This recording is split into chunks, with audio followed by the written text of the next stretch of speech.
Hello, this is another one of our DC coaches series. We're here with women's soccer head coach Alex Bianchi, and through a bunch of these series, we've crafted out a number of questions that really hit on what's typically asked when our coaches have these series questions. So, Alex, are you set, ready to go? I am, sir. Okay, perfect. So, first question comes up a lot when we're talking to students coming to the school or prospective athletes coming in is just what a typical week would be like for your team, say in season. So starting from Monday all the way to if you guys might have a match on Saturday or Sunday. So typically, the week would consist of practicing Monday, Tuesday, Wednesday, Thursday. Monday, Tuesday would probably be the more challenging practices. We would start to taper a little bit on Wednesday, and Thursday would be really get into specific work on set plays, really go over the team strategy for the team we're playing that day. Uh, the girls are also faced with, during the course of the week, attending a couple of study halls. We make it mandatory in our team where they have to put in 4 hours a week.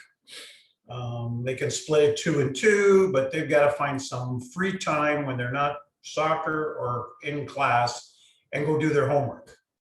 And that's typical a week. And that really goes on right to the end. It's almost a 5-day commit. It is a 5-day commitment. Sometimes 6 if we have to play on the weekend. Yeah, in season, things will be very busy. You won't be short on time, that's for sure.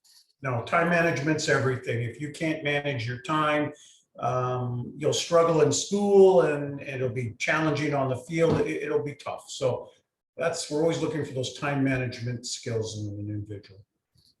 Another question that we typically get, just zeroing in a little bit more on this topic, is what practices with your team are like during your season. So from when the athletes might arrive a little early to deal with any athletic therapy stuff all the way to the end when they're taking off. So what we expect them to do is to show up. Let's use an example. If we have a 6 o'clock start time, if they need any involvement with the athletic therapist, we expect them there at 5:15. All right, do what you have to do for 15, don't show up at practice and go to the athletic therapist and say, oh, I need this tape, because I lose my mind when that happens. Because at 5:45, you guys start to warm up. And there's a 15-minute easy routine, because once 6 o'clock starts, we go. And we're not in the warm up at 6 o'clock. We are practicing. Our practices are notorious for being constantly moving. There isn't a lot of break time. There isn't a lot of standing time. It's just my style of coaching. Doesn't mean what anybody else does is wrong. Just my style. We move. And we'll do the first practice technical, work on skills. The middle section will be specific. I take the defenders, Karen takes the attackers.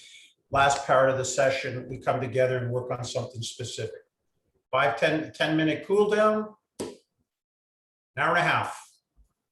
We're pretty sharp on an hour and a half practice. Training camp's 2 hours. I don't like to go more than an hour and a half. It just drags them. They're tired enough after an hour and a half. They don't need more time. I can attest to how tired they get and how much you run them just from I park my car over by the hockey arena there. So I walk by you guys having practice and those girls are running. That's for sure. It's our style. We want to be a moving team. Just continuing on from there, we mentioned athletic therapy before practices. Can you talk a little bit about athletic therapy with your team in terms of having the 2 student trainers embedded with your team and then anything additional? Obviously having resources like Saul and Allison and what they bring to your program?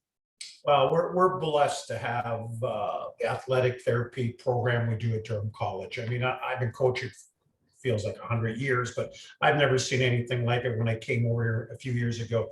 We have 2 student therapists that are with us constantly. They're fantastic.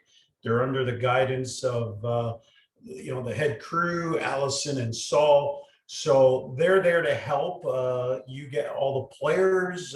If something happens during practice, obviously I want to make sure that player is okay and there's nothing serious. But if it looks like, okay, we don't have a serious issue here, I leave them with the athletic therapist. And, and every once in a while they'll come up to me and say, Alex, you know what, I'll just use Erica's name as an example. Erica's still struggling. We can see it with her calf because I'm looking at 20 players, they're looking at the injured players, and they're saying, hey, so they're an unbelievable resource. And God forbid if the illness, or excuse me, the injury is more difficult, then we've got the advantage of using, I'm going to use it, corporate. They go down to the main building, and there they have everything. And now you have Allison and Saul very involved with the student therapist to try to get those players back to. So we're super lucky at Durham. Like I tell everybody, you won't find it better anywhere in Ontario. Anywhere. And even beyond the season, if somebody has something lingering, like that, athletic therapy is always there. It's free to student athletes at the school, and they do their best to get athletes in a rehab program and back to competing, because that's what they do. Yeah, and then just to add to that, I mean, one of the things I tell our players, if you're injured, if you need to be working with the athletic therapist to get better, because they keep very close touch with me. So I know what you're doing, and I know if you're missing appointments and things like that. And my question is, okay, this resource is free. Why aren't you using it to get better, right? And we've had the odd couple, and I've had to reel them in and say, look, maybe you really don't want, no, I really want to play coach. And why aren't you trying to get better? Because we have the resources at Durham to get you better. So they're fantastic for sure. Yeah, and the fact that they're free, that's super helpful. Yeah. The whole year they're there for you. That's for sure. Yeah. Moving on from there, questions that come up asking about facilities that the athletes will get to use. So my background here is Vassal's Field. After its recent renovations, we've only got 1 year run on it, so it's still nice and fresh, that's for sure. Can you touch a little bit about the Vassal's Field facilities, and then maybe also what you use maybe in the off seasons with the campus field house or CRWC or ETS training and stuff like that? So Jordan mentioned the name of our main field is called Vassal Field. It's the new generation turf field. It's a tremendous turf. I haven't been on anything better anywhere in North America yet. I am that impressed with it. You can slide tackle and get up and not have your leg ripped all to shreds like you would on most turf fields. So, we have we were fortunate that when we were doing the field, we had some input. We made it wide because both myself and the men's coach like a wide pitch, and so did our friends at OnTech. Back then they were UIT, so we all came to agreement to make it a little wider. We don't need to make it overly long. It's long. It's one of the longer ones, but the width was important. We now have change room facilities that have been added.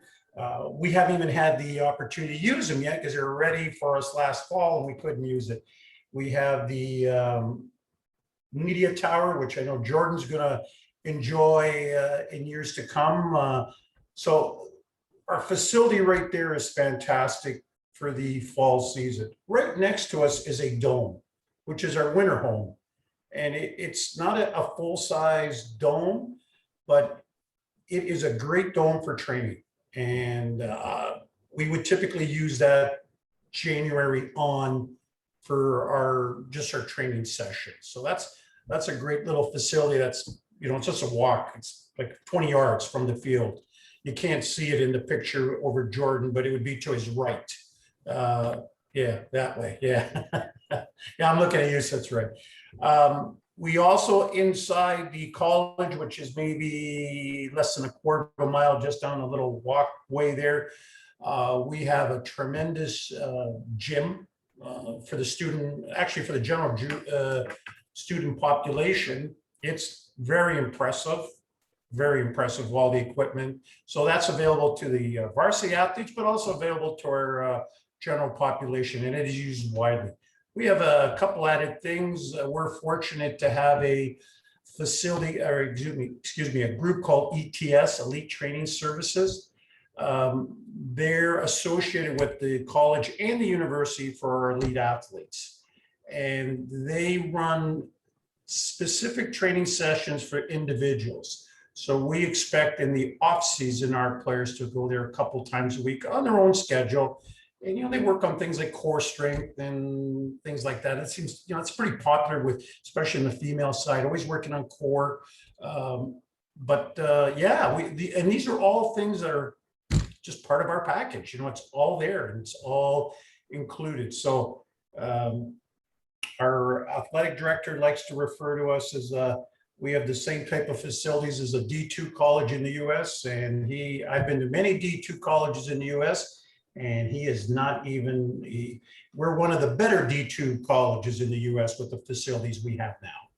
We're right up there with anybody down there.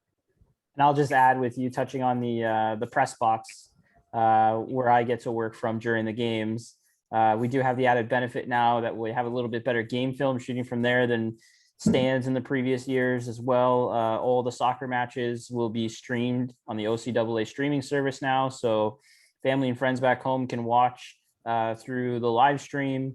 And then, talking about ETS, it's pretty much like having a personal trainer for our varsity athletes. So you go in there and they cater a sports specific program for you during your off season. So lots of extras there. And an advantage of Jordan filming it is I get those films. And I have always found that with the athlete, I can sometimes tell them 20 times and they just don't get it. But the visual, when I roll a camera and say, here's what we're not doing, and everyone says, ah. So, it's amazing when we can sit there and say, we're not doing this, and here's an example. And you see it on film and you see yourself or you see your teammates and you say, oh, good point. We need to be better at that. So it's another tool for our toolbox. Shifting from talking about facilities and practice and stuff like that, and more towards the study side of it, a question that comes up quite often is just asking about how to deal with academic conflicts. So you and your team might be heading to Ottawa on a Friday, so someone might have to miss class that day because they're jumping on the bus, or your team qualifies for OCAA championships, so you're going to be away for a few days. How do athletes deal with those type of academic conflicts? So on our team, we have a saying: school comes first, soccer comes second, and nothing else matters after that. So in season, what we do is the start of season, once I know who's on the team, you have a few days to give me your academic schedule with all your profs' names. I then send a nice email to that professor and say, hey, Erica's on my team. Want you to know that she's never going to miss a class because of practice. But if we have a game conflict, we'll reach out to you ahead of time. And I send that to every prof that's on that my athletes have. So there's 20 athletes. I might have to send out 40 emails. Doesn't matter. The prof knows now that you're committed to come to class and you can't use the excuse. And in the 7 years I've been there now, or 6 years I've been there, we have never had an issue with a professor not helping us out on game night. So we don't ask for favors on practice, on any practice. We only ask for a favor if, hey, you know what, we got to go away. Like, can Erica write the test beforehand? Can she get it? And we've had nothing but 100% cooperation from the professors at Durham College. So for us, it's been easy. But I will tell everybody, the first thing that happened to me when I took over this program, I sort of took it over in a mid-season situation. I was coming over from the men. Anyways, we only had 2 or 3 games left over. And at the end of the season, I got the email telling me how bad my new team, I only had them for 2 weeks, were doing academically. And I tell my players, I do not want to get those emails. Getting an email that you're from the academic advisor is worse than doing something wrong on the field. We stress on this team, your class school comes first. So it's important. We've now moved up where we can challenge for the, GPA every once in a while against some of the other teams. So school's always first. There's no excuse. And that's a commitment that hasn't changed. And I haven't wavered since I've been there.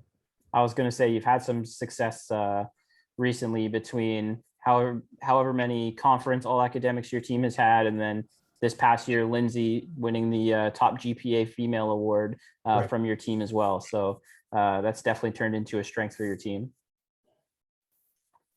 I'll just mention as well, in terms of academic conflicts, the great thing about sports is you typically know your schedule way ahead of time. So the soccer schedule has already got released. Alex already has his exhibition matches kind of mapped out.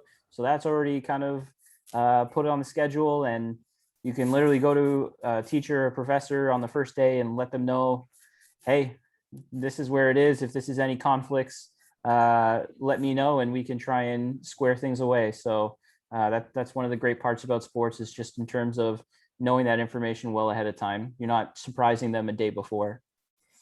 I will say we had one girl 2 years ago do exactly what Jordan said she shouldn't have done. 2 days before we had to go, we had an away game. She had a test. We had to leave at I don't know, 2 o'clock or something that day. She comes up to me 2 days before and says, I have a test in 2 days. I said, and when did you know about this test? She said, 2 weeks ago. I said, and he added it to the schedule. I said, and you didn't think of bringing it to his attention or bringing it to my attention? And she says, never thought of it. I said, well, that's too bad. You're staying home and you're writing the test. And we went without her. We left her home. And you know what? That little incident got around the team real fast. It's amazing. You only have to do it once, and everyone says, oh, geez, he will leave me behind if I pull a stunt like that for the wrong reasons, not advising your prof ahead of time. Jordan said it. Schedule's laid out, no excuses. Should be able to deal with that. So anyways. Continuing to talk about recruits or students that might be coming in, whether they're coming in from high school or another institution or club ball. What's something recruits can work on, say, for that year leading into when they come to Durham or go to college, sport specifically? Well, I think the biggest thing that I tried, and I mean, Erica reached out to us, and ahead of time. I mean, Michigan's been a little unique this year. We haven't been able to get to see as many people play as we normally would like to. Normally, in a normal year, I like when players reach out to me and say have an interest in Durham College, because I'm one of those guys that'll drive anywhere to watch somebody play. A lot easier for me to say what they need to work on once I've seen them. I mean, it might be a simple thing. Say, hey, you know what? Just got to work on a little bit of strength, maybe work on a little bit of speed, things like that. I don't want to get too much into changing the way they play. That's not my business, because she has another coach. But I sort of look at the physical things and say, hey, go work on your first touch, or go work on your sprinting, little things like that. And by doing so, they get into a rhythm of working on those little things. So I kind of like to do that when I talk to players ahead of time. Okay, you've had a few years coaching, whether it be with the men's team or now having a number of years as head coach with the women's team. Can you just maybe pick one thing that you think really stands out about Durham College? I tell you, I just love the facility and the atmosphere. Like, it is just so cool. Like, every time I walk on that field, I say, this is so cool.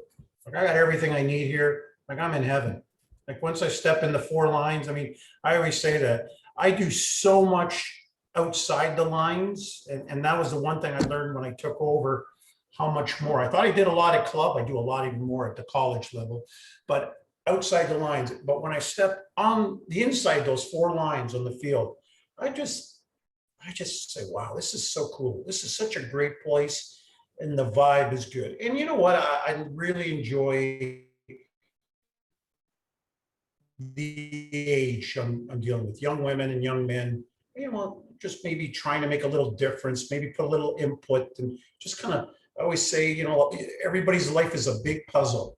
And, your parents have most of the puzzle. They're working on most of the parts. But if I can put a piece in here and a piece there, and Jordan puts a piece in, and maybe your prof puts a piece in, then we add into building a young women and young men that go out and do extraordinary things once they leave Durham College. Okay, and that takes us to our last question here, and it's just any final tips you have for somebody that's about to jump into college athletics? I always say if you're going to play college athletics, you have to make a difference. You know, you have to come there with an attitude that you want to make a difference on and off the field. It's a big step to play at the college level. I've had the fortunate of sending a lot of kids before I came to Durham, of sending kids to a lot of different schools, some in the US, a lot in the US actually. And I was notorious for preparing them. And they all succeeded when they went down because they were super prepared. They actually used to call me after they got down there and say, Coach, you're a lot harder than this guy is. I said, well, yeah, but you know, I don't want anybody calling me and saying, Coach, you were too easy on me. So the problem is I find when people come to me now is high expectation. And there is a high expectation at Durham.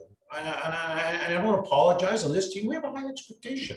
This is a school that our motto is success matters. I mean, that's right. It's planted on the walls. You see it all over the place. Success matters. It matters on the field. It matters off the field. So, you know what? I think you have to come understanding that you need to be prepared.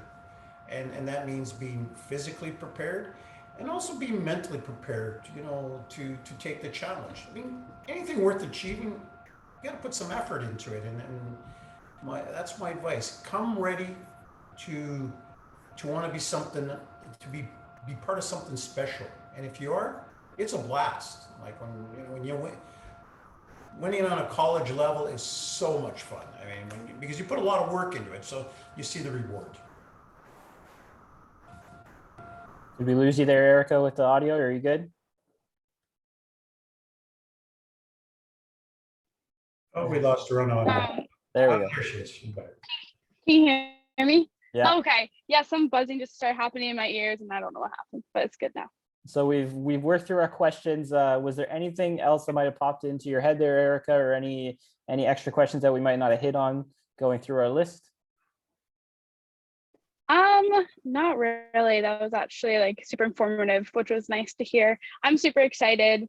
And I was just wondering, is there like I guess like athletic therapy is kind of like the same for that, but like chiropractors, like is there like weekly adjustments or like something like that where the athletes have to go and like I know if you're hurt obviously, but yeah, so just nothing like specific. Therapy for like the body in general.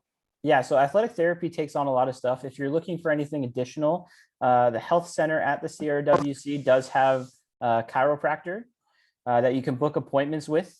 So that's probably another thing to do, as well as massage therapy, which there's usually a really good deal for the athletes as well through massage therapy and the massage therapy clinic and the program.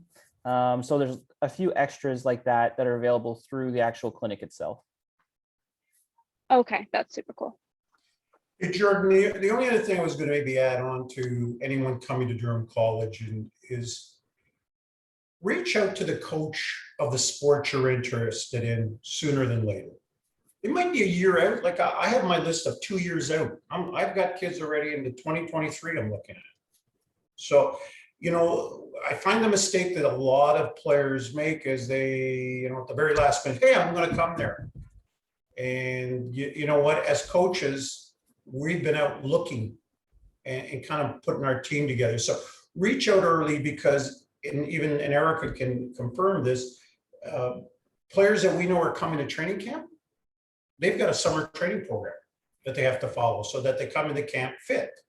Somebody just showing up on open trial say, hey, here I am. It's like, okay, did you know that there's a 5K run to start the first 5 minutes and you have to run it in under 35 minutes or 30 minutes? You have to beat the coaches, that's for sure. You got to beat the coaches. And that's, you know, like I've slowed down a little bit, but Karen has not, my assistant. So if you can't beat her, you're in trouble. And she's pretty quick. So reach out to the coaches because as coaches, I want players that want to come to Durham College. I don't go to games and showcase and sit on the sideline and try to figure out, is that kid coming, that kid? I go to these events or I go to games because someone's asked me to come and watch them play. So when people see me on a sideline, they say, "What's he doing here?" Somebody's contacted him. That's contacted me, and I'm there watching her. Might be a couple of them. That's what I'm there for.